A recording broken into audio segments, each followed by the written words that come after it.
Prophet Muhammad migrated to Medina in the year of 622 AD. The original name of the city is Yathrib, which was built by the Jews who had been living there for about 1,000 years. There were three major Jewish tribes in Yathrib. The first one was Banu Nadir, with their leader Huyay bin Akhtab.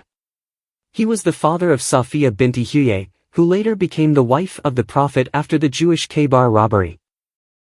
The second tribe was Banu Qaynuqa. The third one was Banu Qurayza, with their leader Ka'b bin Asad. The references of this story were taken from the Life of Muhammad by Ibn Ishaq, pages 453 to 466.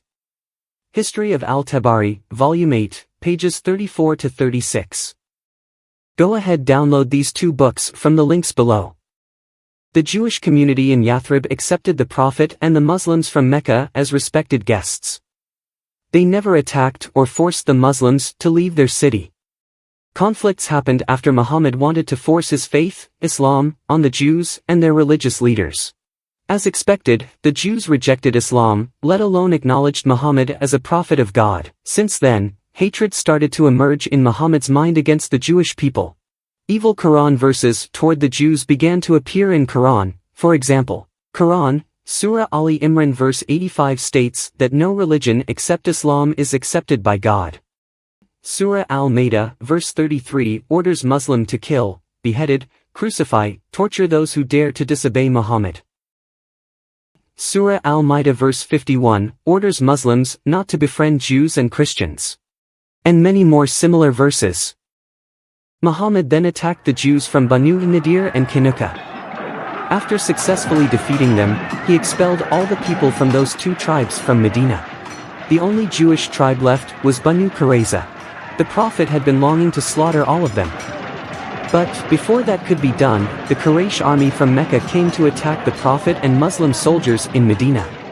This event was known as the War of the Trench or Khandak War.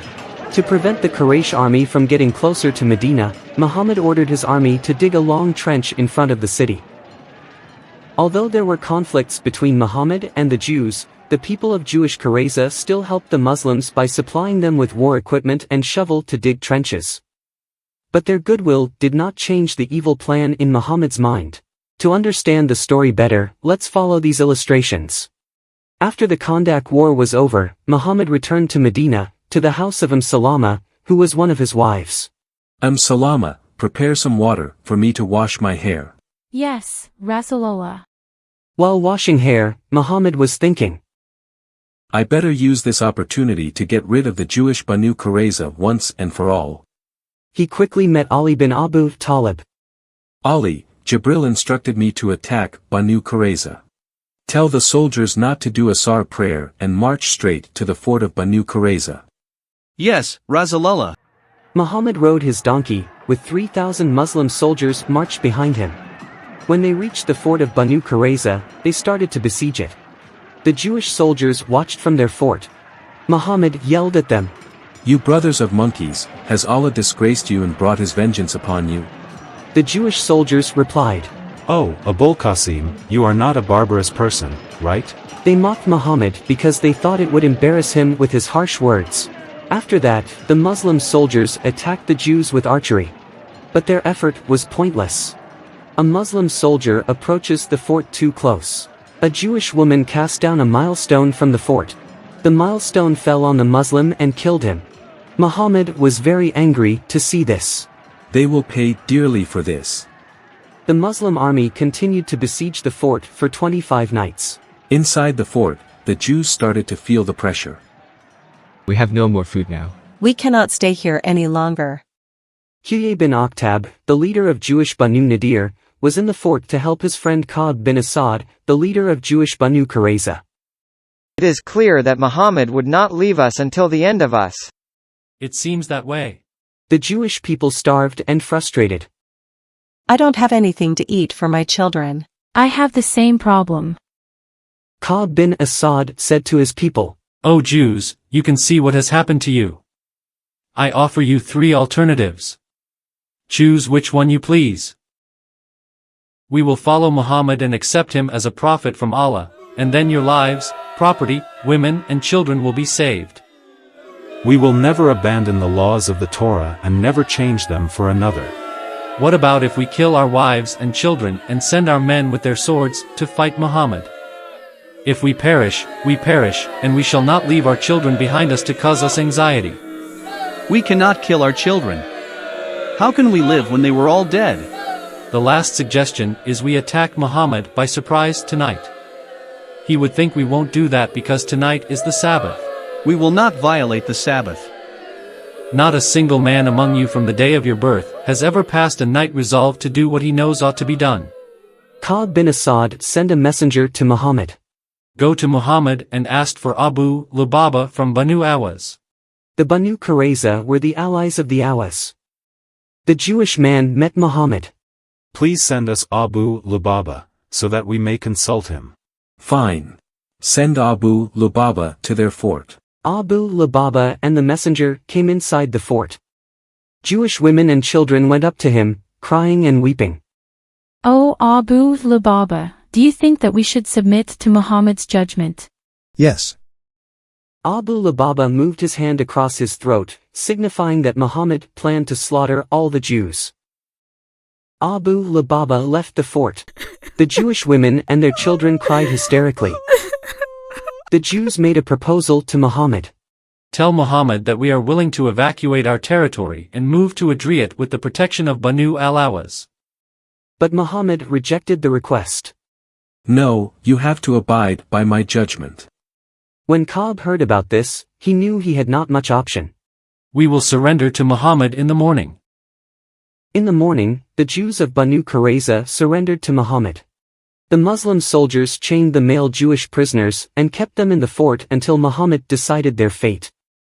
The people of Banu Awaz was in good term with Banu Qurayza, so they asked Muhammad to have mercy on the Jews. O Messenger of Allah, the Banu Qurayza people are our allies. They are not allied with the Khazraj tribe. In the past, you forgave the people of Banu Qaynuqa, who were allies of Banu Khazraj. Will you be satisfied, dear Awaz, if one of your people pronounces judgment on them? Yes, we will be. Let's ask Sa'ad bin Mu'adh to decide the judgment. All right. At that time, Sa'ad bin Mu'adh was dying, almost dead, from being hit by an arrow from the Quraysh army in the Battle of Khandak. The Awaz men approached him. Sa'ad, Rasulullah would like you to meet him. We all agree that you make judgment for the Banu Qurayza's fate.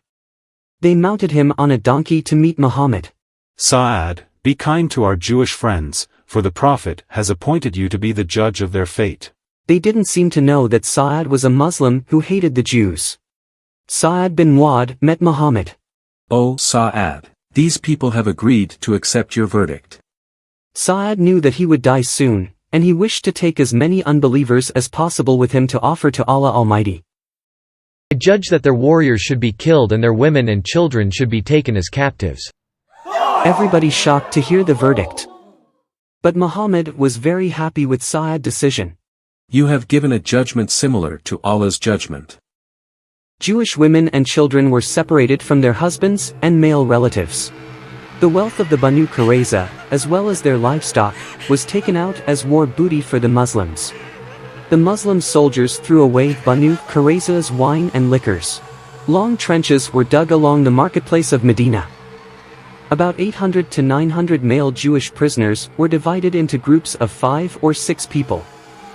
Children who have pubic hair were considered grown up and will be prosecuted as well. Hadith Sunan Abu Dawud number 4390 explains this event. I was among the captives of Banu Qurayza. They, the companions, examined us, and those who had begun to grow pubic hair were killed, and those who had not were not killed. I was among those who had not grown hair. Ali, al-Zubair and Muslim soldiers sharpened their swords. Muhammad sat down in front of the trench to watch the execution. The History of Al-Tabari, Volume 8, page 35. The Messenger of God went out into the marketplace of Medina and had trenches dug in it. Then he sent for them and had them beheaded in those trenches. One group of prisoners was taken near the trench. They were forced to kneel down. Ali started to behead their necks. Other Muslim soldiers followed his action. The heads fell into the trench. In the meantime, another group of prisoners was taken near the trench. The Muslim soldiers beheaded them one by one. The Jewish women screamed, crying hysterically. The Muslim soldiers began to drag the boys away, while their mothers tried to restrain them. Children of 10, 11, 12 years old were beheaded as well. A Jewish woman who killed a Muslim soldier with a stone mile was also beheaded. Huyay bin Khattab, the leader of Banu Nadir, was taken to the execution field. Remember, he was the father of Safiya binti Huyay, who later was forced to become Muhammad's wife after the big robbery of the Jewish Khaybar. O Jewish people, there is nothing wrong with God's commandments. This massacre of the children of Israel was ordained by God. Then, he kneeled near the trench. The Muslim soldier beheaded him. In just one day, between 800 and 900 Jewish male captives were beheaded.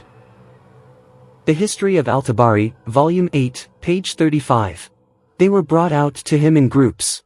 Among them were the enemy of God, Huyay bin Akhtab, and Ka'ab bin Asad, the head of the tribe. They were numbered 600 or 700, the largest estimate says they were between 800 to 900. The affair continued until the messenger of God had finished with them. After the mass beheadings occurred, Muhammad took 1/5 of the loot of war. This part is mine. Divide the rest of the booty among yourself. Muhammad divided the rest of property, women, and children of Banu Qurayza among the Muslims.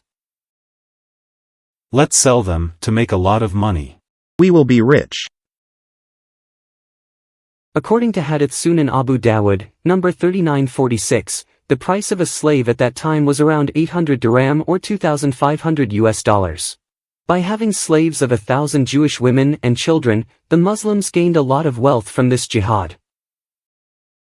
Muhammad succeeded in ridding the entire Jewish community of Kanuka, Nadir, Qurayza from Medina.